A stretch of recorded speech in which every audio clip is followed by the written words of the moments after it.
والآيات والأحاديث الواضحات البينات: كل من أشرك مع الله سبحانه وتعالى فهو كافر. إيش الدليل؟ يقول الله سبحانه وتعالى: ولقد أوحي إليك والذين من قبلك لئن أشركت ليحبطن عملك ولتكونن آية محكمة. وقال الله سبحانه وتعالى: إنه من يشرك بالله فقد حرم الله عليه الجنة. والله سبحانه وتعالى جاءها بالفعل وما جاء حتى بالاسم، لأن الفعل أي كل من فعل هذا الشرك فهو كافر.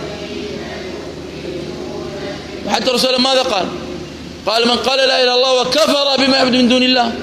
وقال عليه الصلاة والسلام: من علم أنه لا إله إلا الله. وقال الله سبحانه: فاعلم أنه لا إله إلا الله. يعني كيف هذه القيود كلها ثم تقول لي الذي يجهل التوحيد ويشرك مع الله إلها آخر فهو مسلم؟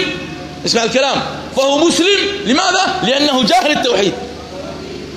والله يا جماعة ما في نكتة في التاريخ مرت علي أنا مثل هذه النكتة. والله يا جماعة نكتة. أضرب لكم مثالا. جاء واحد يصلي معنا، تمام؟ فالصلاة لها شروط ولا لا؟ ولها نواقض ولا لا؟ ولها أركان.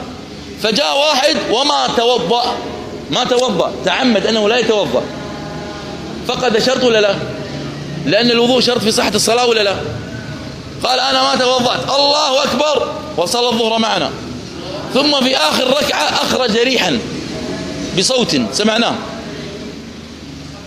الريح ناقض ولا لا؟ فجاء واحد منا أهبل فقال: اسمعي هذه القاعدة. فقلنا: ماذا تقول في صلاة هذا الرجل؟ قال: صلاته صحيحة. كيف صلاته صحيحة وقد أحدث؟ قال: لا، هذا حدث نعم، ولكنه معذور. لماذا؟ لأنه لم يأتي بالوضوء.